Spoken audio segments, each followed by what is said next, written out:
तो उनके बच्चे जन्म से ही देख रहे हैं कि ये मांस खाना उनके लिए एक गाजर मूली होगी।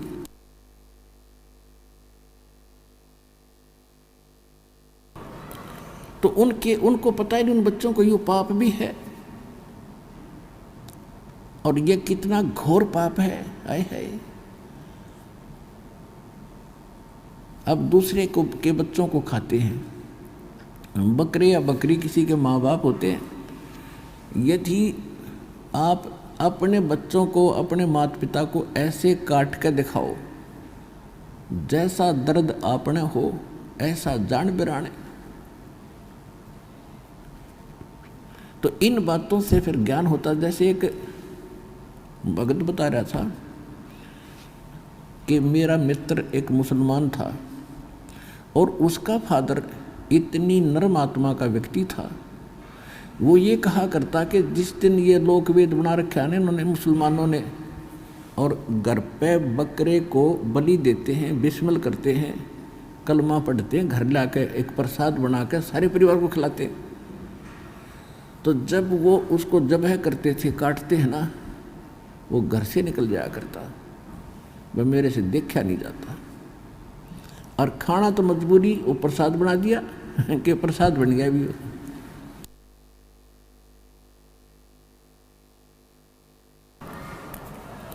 और क्या लोकवेद बना रखा है इन मुल्ला और काजियों ने कि हम बकरे को बेरहमी से नहीं मारते।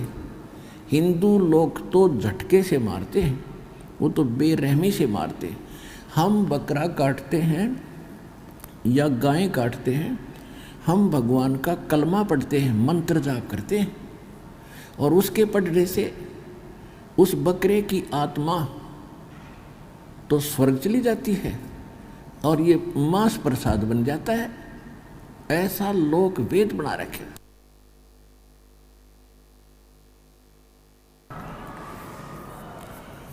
तो इस सूक्ष्म वेद में बताया है कि हे मुल्ला या काजी, जय या रू तन भीष्ट पठाई, तो कर तदबीर कबीला भाई।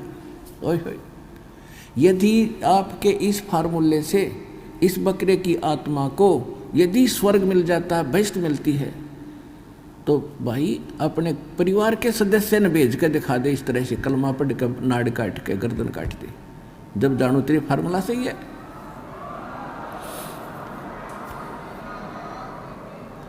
कहते एक बकरा, एक मुल्ला मस्जिद में कूके और एक पुकारे बोका, और इनमें कौन स्वर्ग को जागा, हमको लगा है धोखा।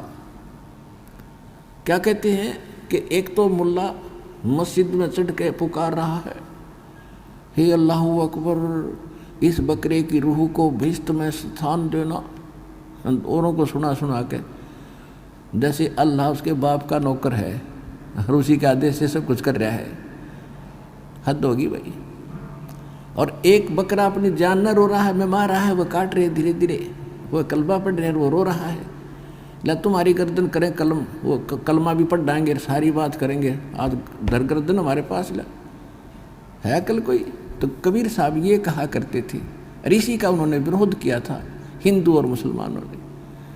कहते हैं मांस खावें सो ढेढ़ सब, मद पीवें सो नीच, और कुल की पर दुर्मति पर हरे, नाम राम कहे सो ऊंच, जो नर गोसत खात है प्रत्यक्ष राक्षस जान, और या में संशय है नीचे हिंदू खाओ चाहे मुसलमान।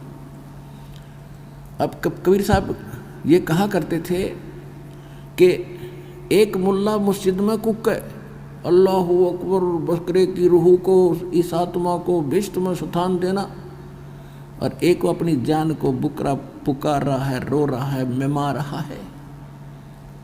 तो जिस तरह आप रो रहे हो उसी तरह पुकार रहे हो, बकरा भी रो रहा है। तो हमने तो इनमें कौन स्वर्ग में जागा, हमको लग गया धोखा, कि हमने तो ये सब ये तुम्हारी दोगली बातें हैं, ये तरीका परमात्मा पाने का नहीं है। किसी भी जीव की हिंसा किसी प्रकार कर दो, उसकी तो जान गई।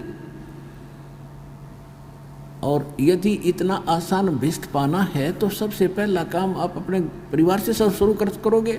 अब एक छोटी सी बात है, जैसे किसी कोई मंत्री को कोई प्लाट अलॉट करने का और बढ़िया जगह थोड़े पैसों में और घड़ी कीमत का प्लाट मिलता हो तो वो दूसरों का नंबर ना दे, पहले अपने रिश्तेदारों को, अपने घर के सदस्यों को और मित्र प्यारों को उनको अलॉट करे।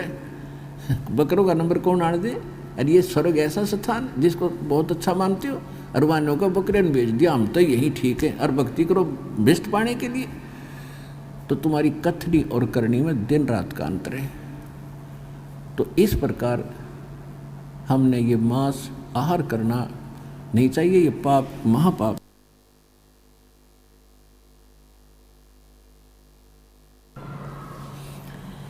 अब ये शराब पीने वाले यहाँ कम से कम भी ये जितने तकरीबन सभी 90% वो भक्त हैं जो लगभग ये सभी विकार किया करते थे, और आज परमात्मा की कृपा से, उनके आशीर्वाद प्रसाद से आत्मा को नफरत होगी, ग्लानि होगी ऐसे घिनौने कर्मों से, रिश्वतखोरी से, चोरी और जारी से, और ये मांस आहार, सुरापान, भांग, तम्बाकू, सुल्फा, गांजा, ये सारी भुक्की वगैरह सब त्याग दी, क्योंकि ये नर आहार नहीं, ये राक्षसों का आहार है। एक शराब पीकर उसके बच्चे बता रहे थे,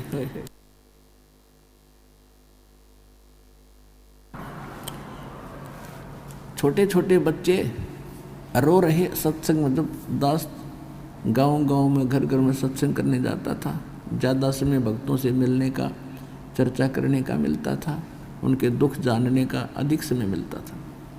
वैसे तो परमात्मा अंतर्यामी है, आप जो भी मनोकामना लेकर आए हो उसे छुपी नहीं। यदि आप मर्यादा से रहोगे और सच्ची सब लगन से भक्ति करोगे, कहते हैं चीटी पायल बाजे पैर साहिब सुनता है सब डर। आप वैसे भी आकर के लाइन में खड़े होगे और जो तमन्ना आपकी है मालिक से छुपी नहीं, अंतर्यामी सारी जानते हैं। फिर भी हम जैसे एक दूसरे से कहते हैं तो आत्मा थोड़ी सी शांत होती है। तो वो कहने लगे जी, उनके बच्चे रोने लगे दोनों, एक लड़का था एक लड़की, एक 8 साल का, एक 10-1 वर्ष का, 2 लड़कियां थी, एक लड़का 2 लड़की थी। मैं बोला बेटा क्यों रो रही हो? तो उसकी माँ भी रोने लगी, उनकी दादी थी साथ में, कहने लगी इनका बाप ईसा निकम्मा है, बढ़िया नौकरी है, डेली शराब पी का आता है और घर पर खाने को दाने नहीं इसका ये नहीं हो रही है। फिर वो बेटी, दोनों बच्चे तीनों रो रहा कर रुक गए, कहने लगे जो मेरा पापा आता है ना, मेरी माँ को पीटता आते ही, क्योंकि माँ कह देती होगी भाई तू मत पिया कर, और शराबी ने नोटोक दे उसको बाकी नहीं रहती। और उसका फर्ज भी बना कहने का बेचारी का भाई क्यों नाश कर दिया, तू बच्चे भूखे बैठे तो टीटी पाक का आ गया। तो रोज़ पीटता उसने नशे में। तो बच्चे कहते हैं पापा आता ना, हम तो चारपाई के नीचे छुप जाते हैं डरते। अरे तेरा गजब भैया, बच्चों को तो पापा का इंतज़ार होना चाहिए, पिताजी आओगे, कोई केले लाओगे, कोई फ्रूट लाओगे और द्वार पर खड़े पाने चाहिए। और उस राक्षस को देखकर बच्चे रस्सी उस चारपाई के नीचे घुस रहे हैं। तो पुण्यात्माओं, धीरे धीरे फिर मालिक की दया हुई, उसने भी दीक्षा ली, नाम ले लिया, बुराई छोड़ दी। कुछ ही दिनों के बाद उसके घर में सारी चीज़ होगी, मोटरसाइकिल खरीद ली। अब बच्चे कहाँ तो उससे डरा करते थे, कहाँ इंतज़ार करते पिताजी कुछ फल लेकर आ रहा होगा।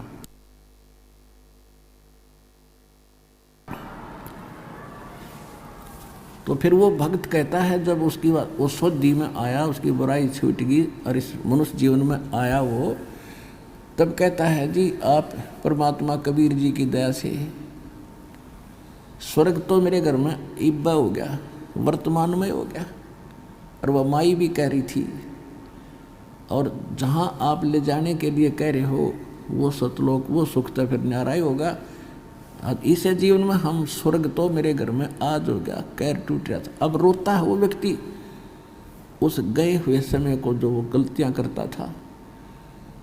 तो परमात्मा कहते हैं जब भी समझ में आ जाए इस मनुष्य जीवन के रहते कुछ भी नहीं बिगड़ा है, और फिर लग लगा है वो भक्ति पर, हो क्या बात की। तो पुण्यात्मा